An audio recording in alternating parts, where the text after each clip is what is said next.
Welcome back, everyone. Laws, contracts, legal documents, sometimes they seem to be written in a foreign language. My next guest is answering your burning questions in ways that make sense. Thank goodness for that. Please welcome elder law attorney Richard Bryson. Richard, welcome. Thank you for being with us. Thank you for having me. Of course. So our viewers have written in just a few questions, and they need some help and some feedback. You ready to dive right in? Let's go. All right. First question is, if we could have that.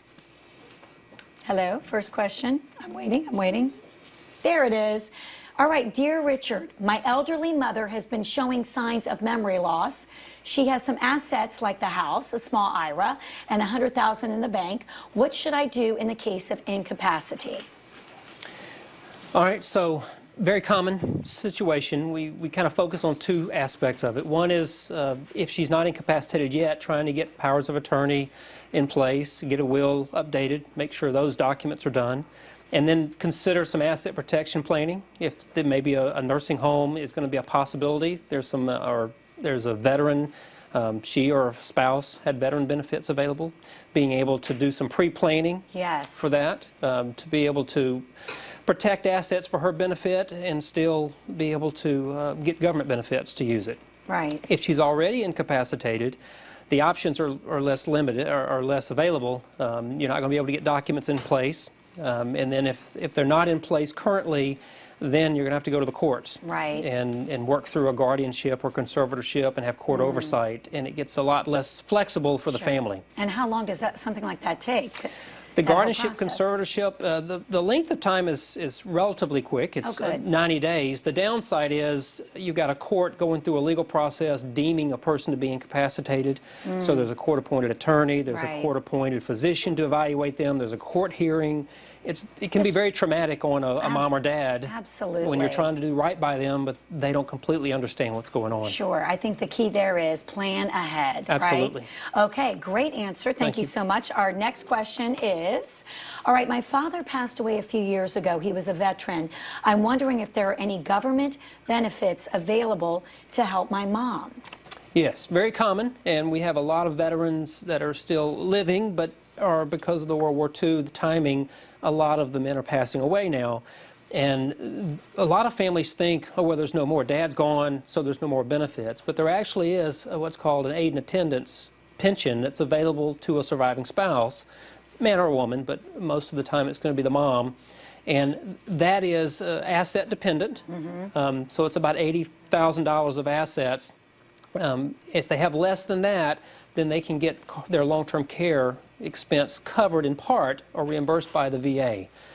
So if they have more than $80,000, that's what a lot of people consider the VA planning or the elder law planning, where we transfer assets out of their name, sometimes into a trust for the benefit of for the kids to hold until the parent passes away. But getting below that threshold would then allow them to be able to get benefits. Okay, and what kind of documentation will we need to protect the family? If there are, kind of going back to the first question, if there's a power of attorney in place, then we can utilize that to set up a trust or a transfer and facilitate the gift. If there's not one in place, hopefully mom still has capacity. We can get those documents done.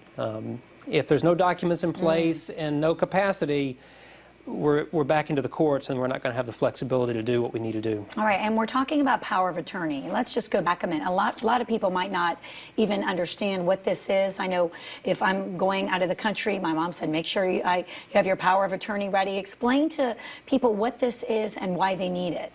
So if you are going to Italy, for example, and you need someone here to manage, and let's say you have a house sale pending.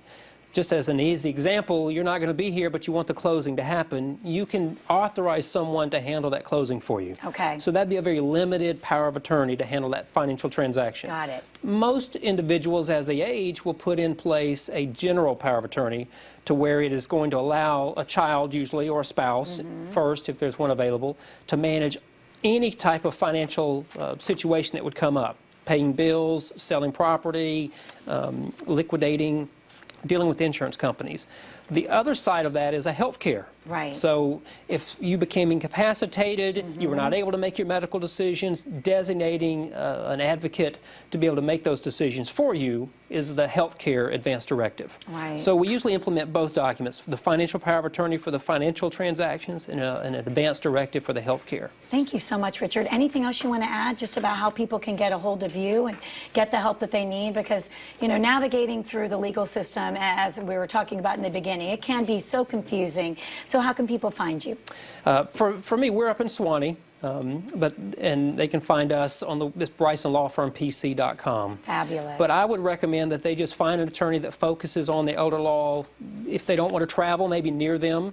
Like a lot of specialties, it's legal and is like medical. Everybody's got their own little specialty. So finding someone that focuses on the elder law is probably their best choice. Fantastic. Thank you so much. Thanks for having me, Great Christine. information. We really appreciate it. If you would like more information on this topic, please visit GeorgiaADRC.com or call 866-552-4464. And this segment was sponsored by the Georgia Aging and Disability Resource Connection. Great information.